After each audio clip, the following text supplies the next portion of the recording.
What is your name po? Jeff po. What is your age po? Pwede bang magsinungaling? I am 27 years old po. So, where do you live po? Sa bundok. Sa Barangay Tumalin.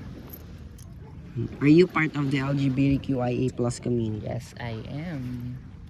Are you experiencing bullying from your peers? Before, pero ngayon hindi na. Where do you usually experience it? Personal or online? Online. Pero ngayon Can you describe your experiences of bullying from your peers? What forms did it take? ano naman siya, yung bullying, ano na kasi ako not like others na young, yung bullying na na-experience nila is, syempre, sa mental health nila malala.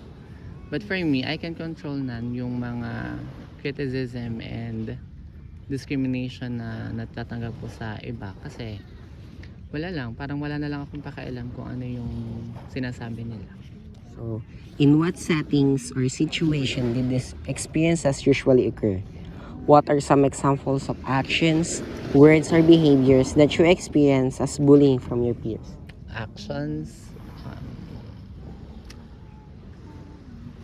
sa actions, wala lang, let it happen lang. Parang yung bullying na ginagawa nila, parang pasok sa tenga, pasok sa kanan, labas sa kaliwa, parang gano'n. Kasi kapag magpapa-apekto ka sa mga bullying na sinasabi ng ibang tao sa'yo, lalo ka lang ma-apektuhan. Yung parang mental health pa lang yung masisira. So, our next question po is, how was bullying by your peers affected your emotions? Can you tell about specific time when you felt this way?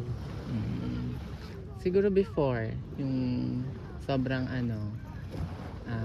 syempre lahat naman tayo, ikaw mismo din, na-experience mo din yung too much emotion na nasasaktan ka na bakit ganun yung treatment ng ibang tao sa'yo. But then, maiisip mo sa kabilang banda na wala ka namang ibang kakampi kundi sarili mo lang. At the end of the day, you have your own self. Kaya kailangan patatagin mo yung sarili mo. How did these experiences of bullying affect your relationship or sense of belonging? Syempre naging mas kumbaga kinikilala ko yung mga tao na kasamahan ko yung circle, ganon.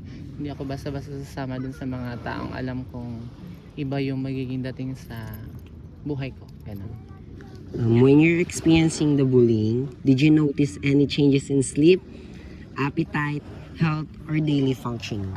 Sa awa naman ni Lord, wala namang ganon na-experience. Kasi yung ibang tao na kagaya ngayon, di ba, yung ang daming mga nababalita ngayon yung nakakaranas ng depression dahil sa bullying, yung ibang LGBTQIA part, parang nagpapakamatay or ganon. Buti naman mahal ako ni Lord. Charis.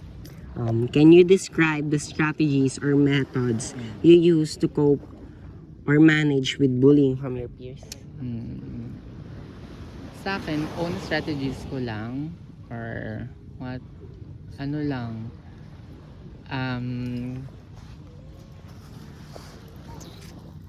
wala, hindi ko na lang sila pinapansin, tapos ini-enjoy ko lang yung sarili ko, gano'n. Inuuna kong pasayahin yung sarili ko kaysa pakinggan yung mga bullying or yung mga discrimination na sinasabi nila, gano'n. Love yourself lang. Who have helped you? Okay lang. Who have helped you cope with bullying, and what are the ways they did to support you during difficult times?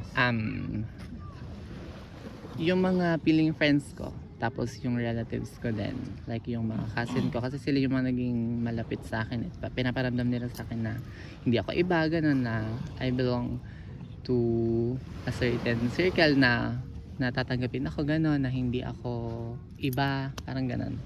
So, yun. So, did you find those strategies helpful to you? Of course. Kasi, na-develop ko yung sarili ko parang in a good way. Kung ano ako ngayon, yun yung resulta ng ginawa ko. Tinanggap ko yung lahat ng kung ano mang negativity, and it turns out na naging positive siya sa akin kasi maganda naman yung naging outcome.